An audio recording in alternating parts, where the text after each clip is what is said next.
एक एक करके सारे एग्जिट पोल्स हुए धड़ाम। बिहार में बनने जा रही है महागठबंधन की सरकार। तैयार हो चुका है रथ। 18 को लेंगे तेजस्वी यादव शपथ।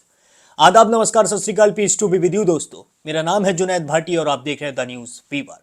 जैसा कि आप सभी जानते हैं, बिहार के अंदर वोटिंग हो चुकी है, लेकिन वोटिंग से पहले कई ऐसी घटनाएं घट गई हैं जिसने सभी को ये सोचने पर मजबूर कर दिया है कि आखिर वोटर के मन में था क्या। आखिर बिहार के अंदर सरकार बनने किसकी वाली है। अभी तक कोई भी पूरी तरीके से इस परिणाम तक नहीं पहुंच पाया है कि बिहार के अंदर आखिर सरकार बन किसकी रही है, क्योंकि घटनाएं भी ऐसी ऐसी घट चुकी हैं जिसने सबको चौंका कर रख दिया। सबसे पहले दुलार चंद यादव की हत्या, उसके बाद फिर ये दिल्ली में ब्लास्ट, इन सब ने एक तरीके से सोचने पर मजबूर कर दिया है कि आखिर वोटर के मन में चला क्या और वोटर ने किस चीज को देखकर वोट दिया। लेकिन बिहार के अंदर एक ऐसी चीज जरूर घटी है जो चिल्ला चिल्ला कर कह रही है कि बिहार के अंदर परिवर्तन की लहर चल चुकी है। बिहार के अंदर आरजेडी की, बिहार के अंदर महागठबंधन की सरकार अब बनने जा रही है। जी हां, वो है वोटों का प्रतिशत। जी हां, मतदान इस बार बहुत ज्यादा हुआ है। बिहार के इतिहास में सबसे ज्यादा मतदान, ताबड़तोड़ मतदान किया गया है और इसमें सबसे ज्यादा महिलाएं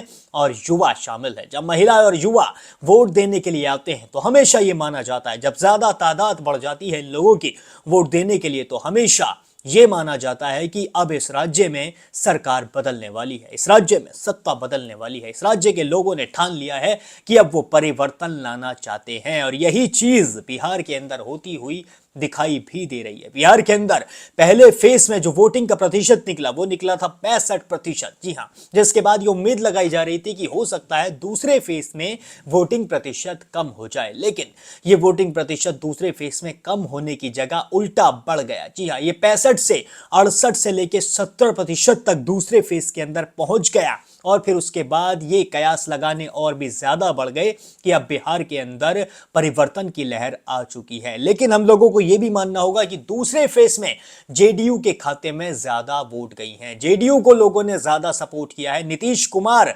कितने भी थक गए हो, नीतीश कुमार के ऊपर कितने भी आरोप लगाए जा रहे हैं कि नीतीश कुमार अब सीएम नहीं रह सकते हैं, नीतीश की तबीयत अब सही नहीं है, नीतीश का दिमागी संतुलन बिगड़ चुका है, लेकिन जितना भी नीतीश के पास दिमागी संतुलन बचा है, जितनी भी उनके अंदर चाह बची है राजनीति करने की, जितना भी उनका मन है अभी राजनीति करने का, चाहे वो 2 से 3% क्यों ना हो, लेकिन वो 2 से 3% भी आरजेडी और बीजेपी जैसी पार्टी को चकरगिन्नी की तरह घुमाने के लिए काफी है, क्योंकि वो नीतीश कुमार है। वो बिहार की रग रग से वाकिफ है, वो बिहार की नस नस जानते हैं, उन्हें पता है कि कौन सी नस कब पकड़नी है। जी हाँ, नीतीश कुमार की चाहे उम्र हो चली हो, कुछ भी हो, उन्होंने कैसे भी बयान दिए हो, कैसे भी भाषण दिए हो, लेकिन अभी भी नीतीश कुमार के सपोर्ट में बिहार की जनता है। बिहार का एक बड़ा तबका नीतीश नीतीश चिल्ला रहा है इस वक्त भी, लेकिन बीजेपी बीजेपी कोई नहीं चिल्ला रहा है। बीजेपी एक तरीके से बाहरी पार्टी है बिहार के अंदर। जो बिहार की अपनी पार्टी है वो या तो आप जेडीयू कह लीजिए या फिर आरजेडी कह लीजिए, या फिर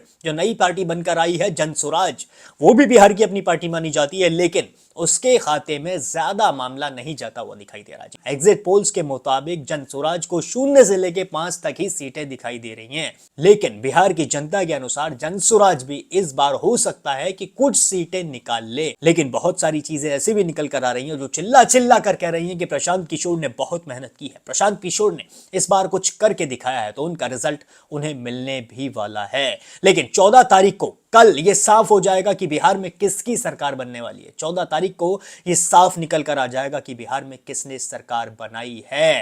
पर 14 तारीख से पहले ही, रिजल्ट से पहले ही, एक आदमी का कॉन्फिडेंस बड़ा हाई है। जी हां, यह आदमी नीतीश कुमार नहीं है, यह आदमी नरेंद्र मोदी नहीं है, यह आदमी अमित शाह नहीं है, बल्कि यह आदमी है तेजस्वी यादव। जी हां, तेजस्वी यादव का कॉन्फिडेंस बड़े ही हाई लेवल पर इस वक्त दिखाई दे रहा है। जब पहले फेज की वोटिंग हुई थी तो तेजस्वी यादव ने सबसे पहले एक वीडियो जारी किया था। इस वीडियो के अंदर तेजस्वी यादव थोड़े से भावुक होते हुए नजर आए थे। वो बिहार की जनता का आभार करते हुए नजर आ रहे थे, वो बिहार की जनता को धन्यवाद कहते हुए नजर आ रहे थे। उनका कहना था कि बिहार के अंदर जितने भी लोगों ने वोट वोट किया है, जितने भी मतदान हुआ है, वो पूरी तरीके से जाहिर कर रहा है कि बिहार के अंदर महागठबंधन की सरकार इस बार बनने वाली है। और उनके चेहरे पे कहीं ना कहीं एक इमोशंस थे, वो इमोशंस कहीं ना कहीं ऐसे लग रहे थे कि तेजस्वी यादव जीत की तरफ बढ़ते हुए नजर आ रहे हैं। लेकिन जब दूसरा फेस हुआ, दूसरे फेस के बाद ये उम्मीद की जा रही थी कहीं ना कहीं तेजस्वी यादव अब थोड़े से शांत बैठेंगे, आरजेडी अब थोड़ी सी शांत बैठ जाएगी, नीतीश कुमार उठ के आएंगे और जनता का आभार व्यक्त करेंगे। लेकिन ऐसा हुआ नहीं दोस्तों, नीतीश कुमार तो नहीं आए, बल्कि दोबारा से तेजस्वी यादव ने प्रेस कॉन्फ्रेंस कर डाली। और इस प्रेस कॉन्फ्रेंस में तेजस्वी यादव ने दावा कर दिया, जी हां, बहुत बड़ा दावा। तेजस्वी यादव ने साफ तौर पर ऑन कैमरा कह दिया कि 18 तारीख को शपथ ग्रहण होगा, 18 तारीख को ही शपथ ग्रहण होगा, और वो भी आरजेडी की तरफ से ही होगा।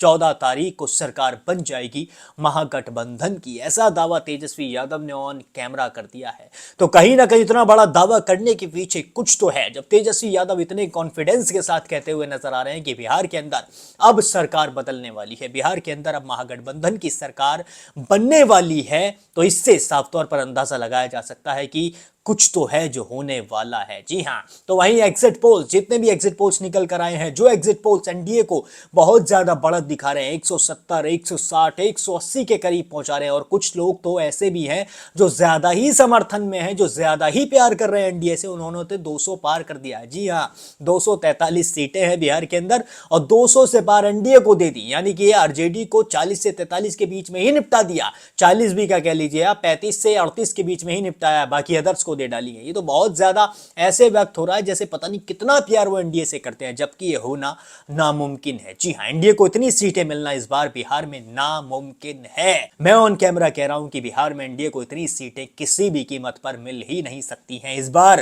कांटे की टक्कर है, मुकाबला कांटे का है। आरजेडी, महागठबंधन और एनडीए में इतना तगड़ा मुकाबला है कि कुछ भी कहना मुश्किल हो रहा है किसी के लिए भी। ये जो मीडिया इंडस्ट्री है, जिनकी तरफ से ये एग्जिट पोल्स निकाले गए हैं, घंटे भर में इन्होंने एग्जिट पोल्स जारी कर दिए, उसके अंदर एनडीए को इतनी ज्यादा बढ़त दिखा दी। आप इनसे अगर पर्सनली पूछेंगे, आप इनके सामने खड़े होकर अगर इनसे पूछेंगे कि सच बताओ एग्जिट पोल सही है क्या, मैं सच बता रहा हूं, ये जवाब देने से पहले सोचेंगे जरूर, ये कुछ भी कहने से पहले सोचेंगे जरूर, उसके बाद भी जवाब दे नहीं पाएंगे, उसके बाद भी पूरे कॉन्फिडेंस के साथ कह नहीं पाएंगे कि हाँ हमारे एग्जिट पोल सही हैं। बल्कि पहले हुआ करते थे एग्जिट पोल, पहले हुआ करते थे सर्वे, जब सच में सर्वे होते थे, लेकिन अब अगर सच बताऊं तो सर्वे होते ही नहीं है। ये बस एक ग्राफिक बन के आ जाता है और जो टीवी के ऊपर दिखा दिया जाता है। इसी वजह से लोगों ने एग्जिट पोल्स के ऊपर भरोसा करना भी पूरी तरीके से बंद कर दिया है। बिहार के एग्जिट पोल्स पे खासकर, बिहार के एग्जिट पोल्स पिछली 3 बार से अभी तक भी सही साबित नहीं हुए, पूरी तरीके से उलट साबित हुए हैं, पूरी तरीके से पलट साबित हुए हैं। और इस बार भी पूरी उम्मीद है कि एग्जिट पोल्स गलत साबित होंगे। ये अंदाजा लगाया जा रहा है कि बिहार के अंदर अब आरजेडी की सरकार, बिहार के अंदर अब महागठबंधन की सरकार बनने वाली है। तेजस्वी यादव ने साफ तौर पर कह दिया है कि अब शपथ ग्रहण होगा, 18 तारीख को हम शपथ लेंगे और 14 तारीख को हमारी सरकार बन जाएगी। अब ये रिजल्ट पर पता लग जाएगा कि कितना दम है तेजस्वी यादव के इस दावे में, और सरकार तेजस्वी की बनेगी या फिर नीतीश कुमार फिर से चीफ मिनिस्टर बनते हुए नजर आएंगे। देखना बड़ा दिलचस्प होगा। अगर आप भी बिहार की राजनीति पर जानकारी रखते हैं और आपके पास भी अपने कोई एग्जिट पोल्स हैं, आपको क्या लगता है कि बिहार में कितनी सीटें किसकी आ सकती हैं, कमेंट सेक्शन में जरूर बताइए। कमेंट सेक्शन आपके लिए खुला है, वहां कमेंट करके जरूर बताइए। बाकी और भी सारे अपडेट्स के लिए अभी सब्सक्राइब कर लीजिए द न्यूज फीवर।